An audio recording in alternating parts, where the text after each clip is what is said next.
Earlier today, we had the official news from the Pittsburgh Steelers. Aaron Rodgers signing a one-year deal, which could be up to worth $25 million with incentives for this season for the Pittsburgh Steelers. Rodgers is out on the field right now. OTA started up today for the Pittsburgh Steelers. Rodgers is out there throwing passes to Michael Pittman. And so there you have it. Aaron Rodgers in the mix, ready for OTAs, and the Steelers have their quarterback for this upcoming season. Exactly, for this upcoming season. And what does that mean for the Pittsburgh Steelers? It means that they are the 6th or 7th best team in the AFC with Aaron Rodgers, and without him, they were probably towards the bottom of that because of the fact that they didn't do anything else to prepare for themselves for life without Aaron Rodgers for this season. Yeah. Hiring Mike McCarthy, I think, is a decent move if you're going to want to develop a young quarterback, because Mike McCarthy has proven he can develop quarterbacks. He did it with Aaron Rodgers. He's done it with Dak Prescott. Like, he can develop guys. The problem is you're setting your franchise back, to me, not just 1 year, but multiple years by not putting yourself in position to get a decent quarterback in next year's draft. Because Aaron Rodgers, with this roster, the way this defense is constructed, the offensive line, adding Michael Pittman, like you mentioned, it's not going to put you in a position to get one of these top quarterbacks in next year's draft, even if you are, let's say, a game above or below 500 and you're drafting towards the bottom half of next year's NFL draft. If you make a wild card playoff berth and you lose in the wild card round, something like that, that's the problem with bringing in Aaron Rodgers and appeasing ownership just to stay afloat because you have this standard of the Pittsburgh Steelers. There's nothing wrong with picking a lane like the Arizona Cardinals did and being bad for a year and still bringing in Mike McCarthy, trying to do something with Drew Aller or taking a flyer on another quarterback. The problem is that Aaron Rodgers, with his 24 touchdowns last year and 7 interceptions, adding to the roster this year, makes you a better football team than you were last year. But with all the other additions and how good the AFC is this year, you're not a Super Bowl team. You're not an AFC championship team. So you're still stuck, as the Pittsburgh Steelers have been since Ben Roethlisberger left, and you're nowhere closer to a Super Bowl than you were last year or the year before or the year before or the year before. And this doesn't do anything for you, and it doesn't do anything for Pittsburgh Steelers fans. I would say this, let's just focus in on the AFC North. In the AFC North, we can talk about the entire AFC and whether or not the Steelers can make the playoffs. But in the North, they're the 3rd best team from the start. They can't compete with Cincinnati or with Baltimore. Those are the 2 best teams in the division by far. And who knows? We've looked at Cleveland and we've joked about their current situation at quarterback, and we've joked about Todd Monken and So I was just trying to get a sweet haircut. Yeah, the sweet haircut for Todd Monken. So I was just trying to get a sweet haircut. There is a chance that he finds something at quarterback with Watson or Sanders or whatever, and their defense is good enough. I could see a situation where the Browns are on the same level as the Steelers, as the 3rd and the 4th teams in the division. I could see that. It's possible. I don't think there is a possibility of the Steelers being the best team in the conference. No. I don't think it's a possibility that they're going to win the division, even if they get the most out of Aaron Rodgers and the most from Mike McCarthy as a first-time head coach with the Pittsburgh Steelers. I just think that when you look at the division overall, they're in a spot where they're playing for 3rd. And you're right, the future of the team is not set up. Here's the one thing that I would say. In defense of the Steelers, at least they didn't do this. And that would be what Miami did with Malik Willis. Malik Willis's contract with the Miami Dolphins is a 3-year, $67.5 million deal with 45 of that guaranteed. So his average per year is $22.5. Aaron Rodgers for $25 a year with the incentives, that's a steal compared to the $22.5 that the Dolphins are giving Malik Willis, plus the guarantee of $45. So, at least the Steelers didn't do that. With that said, they don't have a bright future either at the position, but at least you're not Miami. No, you're not. But I would say that the future of Miami is still the fact that they are going to be one of the worst teams in the NFL this year, even with Malik Willis. And even with that contract, you are still in a position that if you are the worst team in the NFL, or second worst, or third worst, that you have the opportunity to draft one of the top 2 or 3 quarterbacks in next year's draft. Yeah.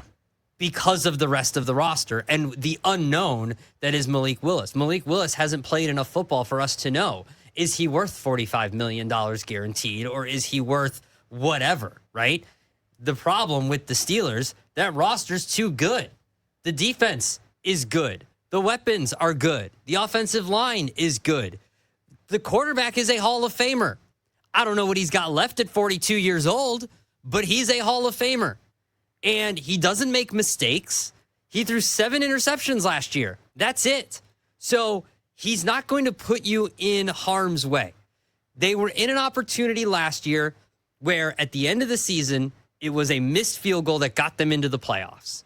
And so if it's in that situation again, you're not in a position to get a quarterback for your future. Yeah, right. And I would bet that that's at least, if Mike McCarthy is going to be here for the foreseeable future, that that's what he would want, and not 1 year of Aaron Rodgers. And then maybe you do this dance again next year where he comes back, and maybe you do this again. Because at 43, is he going to want to come back again?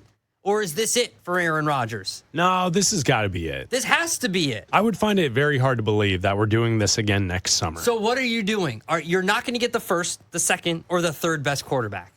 You're going to get the fourth or fifth, which might be fine. Might be fine. And if Mike McCarthy is this great quarterback guru, that might be good enough for him. And he supposedly reports that he really likes Drew Aller. And he really likes Will Howard. And so maybe Mason Rudolph. That's what they say. Of course they do. He what likes is he everybody. Say? No, I don't like the young quarterbacks on my roster. He likes everybody. Come on now. But supposedly really likes Drew Aller. And this year, watching Aaron Rodgers, maybe he learned something, and that's their guy moving forward. But I would say that if you're a Steelers fan, while you have a quarterback and maybe it gets you to another playoff run or game, this is not a day for celebration. This is not Aaron Rodgers Day, as we were talking about 2 weeks ago. This is being stuck again.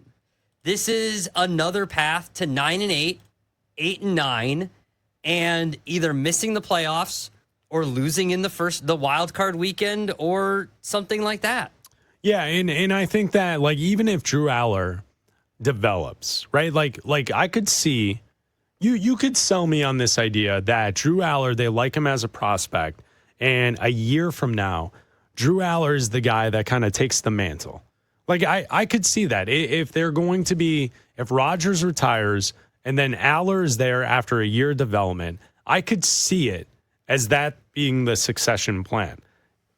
I don't think it's the best plan, but I could see if you told me that that's the plan for the Steelers, could make sense. You know, maybe Pittsburgh waits out how things play out in Minneapolis, and perhaps they look at that situation. Like, what if J.J. McCarthy shows up and wins the job, and Kyler Murray is sitting the bench for a season? Don't you think Kyler Murray will then be moving on, and why it's only a one-year deal if that's the case? Mm-hmm. I don't think it's going to happen. I think Kyler Murray will win the job, and Kyler Murray will be the starting quarterback for the Vikings this upcoming season. So are one of those two names someone that the Steelers could wait out and see next offseason if they're worthy to go after? I think that, like, you're right. In the draft next year, unless this season really falls apart and the Steelers are picking in the top 10 next season, you're likely not taking another quarterback. And you'll put all of your resources into Drew Aller. I do think they would be a candidate to trade for J.J. McCarthy if Kyler Murray does stay with the Vikings. There's always the situations out there. You know, listen, I know that they held on to him because for some reason Kyle Shanahan wanted this huge asking price for Mac Jones, but Mac Jones might be available next year. Yeah. And you could always go trade for him. And that seems like a player that Mike McCarthy could develop and try to win with. So that could be out there as well. So there are options out there. But again, it's not drafting a top quarterback in is going to be billed as the best draft in over a decade, and drafting one of these top guys coming out and developing that guy into the future of the franchise for the next 10 to 15 years, as opposed to just trying to duct tape this thing for the next 10 to 15 years by doing this for 1 year. Like, you didn't have to do this for 1 year, and by doing this for 1 year, it sets you back, I believe, 10 years. Well, I mean, that you would also have to argue that those who, like, you'd have to have the guarantee that the guys that are coming out next year will hit, right? Like, you could also argue from that side that there's no guarantee. Of course not. From year to year, we get names that are supposed to be the top picks of a draft, and then the college football season starts, and those players don't live up to the billing, and then they don't ever turn into what you expect. So to say we're going to take a year off when the Pittsburgh Steelers always win, and it's what they do, to say we're getting ready for this draft next season. Always win what? Well, they don't lose. Always win what, though? What do they win? They win 8 or 9 games? They get to the playoffs. Okay, and then do what? Oh, that's a different conversation. I'm not disagreeing with you on that. But, like, look at what we saw a few years ago. We're into the third year of what could turn into a generational draft. Where Right. you have Caleb Williams and Drake May and Jaden Daniels and Bo Nix and those 4 guys, because we don't know what's going to happen to J.J. McCarthy and we don't know what's going to happen to Michael Penix. But you have those 4 guys from that class who could turn into a generational draft. You have four guys from that class. We don't know. But that's my point. Like, wouldn't you rather, if you're a Steelers fan, wouldn't you rather be a part of that as opposed to just being like, well, we'll stick with Aaron for another year? I would much rather my team be a part of that and a chance at that than to go 8-9 or 9-8 again and just say, well, we always win. Win what? You don't win anything.